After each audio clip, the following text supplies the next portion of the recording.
Assalamualaikum teman-teman.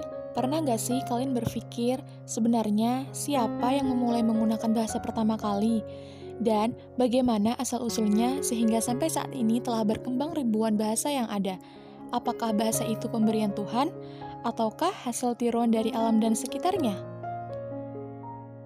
Pernahkah kalian bertanya, mengapa apel disebut apel? Mengapa rumah disebut rumah? Dan lain sebagainya.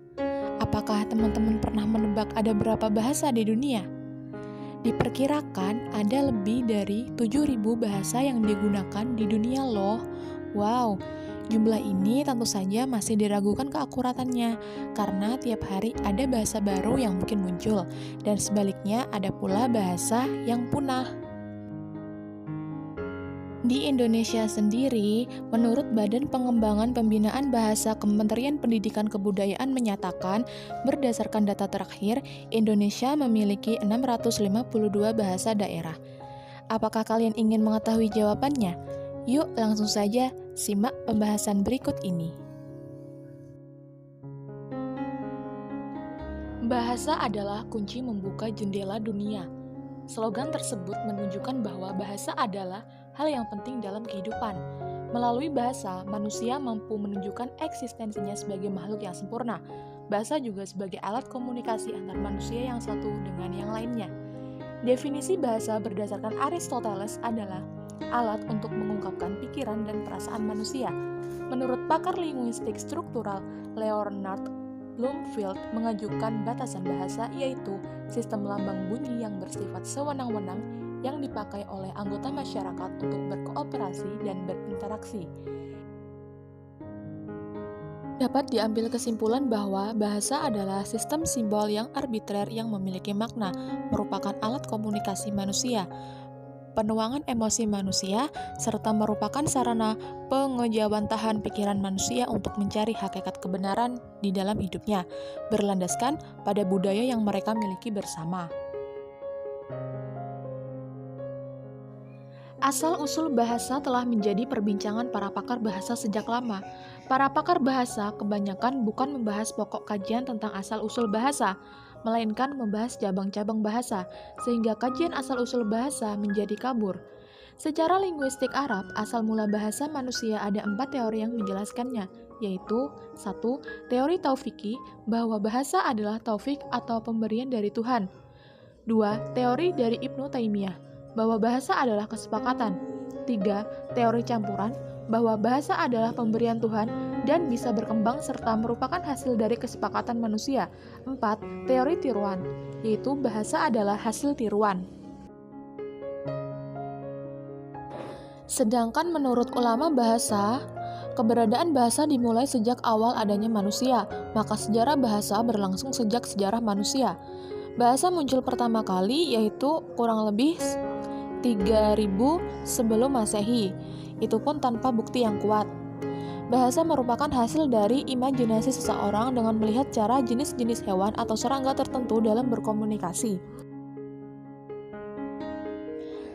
Al-Quran telah menjelaskan asal-usul bahasa manusia yaitu berasal dari Allah, Sang Pencipta dengan mengajarkan kepada Nabi Adam alaihissalam dan menciptakan perangkat bahasa yang ada pada manusia. Dalam bahasa Noam Chomsky, perangkat tersebut adalah language acquisition device. Perangkat bahasa yang telah diciptakan oleh Allah tersebut tinggal dipergunakan oleh manusia melalui proses belajar. Tanpa melalui proses belajar, perangkat bahasa tersebut tidak dapat berfungsi secara maksimal.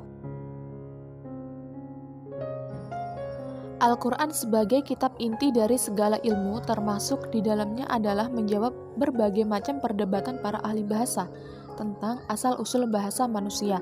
Selama ini, para ahli bahasa yang berspekulasi tentang asal-usul bahasa manusia, namun yang diperoleh justru pengetahuan tentang cabang-cabang ilmu bahasa, seperti sosiolinguistik, psikolinguistik, antropolinguistik, filsafat bahasa, dan sebagainya. Alih-alih menyimpulkan kapan bahasa pertama kali digunakan manusia, melainkan para ahli bahasa sepakat bahwa tidak seorang pun mengetahui secara persis kapan bahasa awal mula ada, di mana, bagaimana membuatnya, dan siapa yang mengawalinya. Ungkapan yang lazim mengatakan bahwa sejarah bahasa dimulai sejak awal keberadaan manusia. Dengan demikian, sejarah bahasa berlangsung sepanjang sejarah manusia. Hal ini berbeda dalam perspektif Al-Quran tentang penjelasan dari mana asal-usul bahasa sebagaimana dijelaskan dalam Quran Surat Al-Baqarah ayat 31. Artinya, dan dia mengajarkan kepada Adam nama-nama benda-benda seluruhnya, kemudian mengemukakannya kepada para malaikat, lalu berfirman, sebutkanlah kepadaku nama benda-benda itu jika kamu memang benar orang-orang yang benar. Ayat ini menjelaskan bahwa Allah mengajarkan nama-nama kepada Adam. Nama-nama tersebut dapat dikatakan sebagai bagian dari simbol bahasa. Tiada keterangan sebagaimana terjadinya proses belajar mengajar tersebut antara Allah dan Nabi Adam alaihissalam. Namun, yang jelas bahwa manusia pertama yaitu Nabi Adam alaihissalam belajar bahasa melalui proses belajar mengajar, tidak diciptakan alat otomatis. Namun begitu, perangkat bahasa yang sudah diciptakan oleh Allah dan terpasang dalam tubuh manusia. Jadi, Nabi Adam alaihi salam mendapatkan bahasanya melalui proses belajar sebagaimana dijelaskan.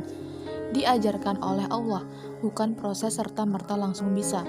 Bahasa dapat didapat manusia melalui pembelajaran sebagaimana Allah mengajarkan Nabi Adam alaihi salam nama-nama dengan merangsang perangkat bahasa tersebut sesuai bahasa yang dibutuhkan oleh Nabi Adam alaihissalam.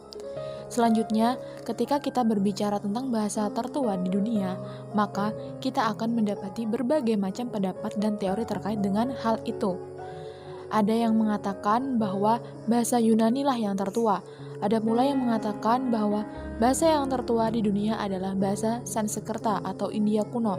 Sedangkan orang Yahudi beranggapan bahwa bahasa yang tertua adalah bahasa mereka, yaitu bahasa Ibrani. Akan tetapi, apabila kita meneliti dengan seksama, maka akan kita dapati bahwa bahasa yang tertua di dunia adalah bahasa Arab. Mengapa? Sebagaimana diketahui, bahasa Arab adalah bahasa yang tergabung ke dalam rumpun bahasa Sam dan Ham. Sam dan Ham sendiri beserta Yafits merupakan anak-anak Nabi Nuh alaihissalam. Dilihat dari segi jarak dengan Nabi Adam alaihissalam, Nabi Nuh alaihissalam tergolong sangat dekat, mengingat Nabi Nuh alaihissalam merupakan Nabi yang ketiga setelah Nabi Idris alaihissalam. Kita ketahui bahwa Nabi Adam alaihissalam merupakan manusia pertama yang diciptakan Allah sekaligus menjadi penduduk bumi yang pertama pula. Mengenai bahasa apa yang digunakan oleh Nabi Adam alaihissalam ketika itu, terdapat hadis Nabi SAW yang diriwayatkan oleh Tabrani dan Al-Baihaqi yang berbunyi, cintailah bahasa Arab karena 3 hal, karena aku adalah orang Arab, dan Al-Quran diturunkan dengan berbahasa Arab, serta bahasa penduduk surga adalah bahasa Arab. Dari hadis tersebut dapat dipahami bahwa bahasa Nabi Adam alaihissalam adalah bahasa Arab, disebabkan ia bertempat tinggal pertama kali di surga sebelum kemudian ia diturunkan ke permukaan bumi dan menjadi penduduk bumi pertama bersama istrinya Hawa. Sehingga dapat disimpulkan bahwa ternyata bahasa yang paling tua di muka bumi ini ialah bahasa Arab.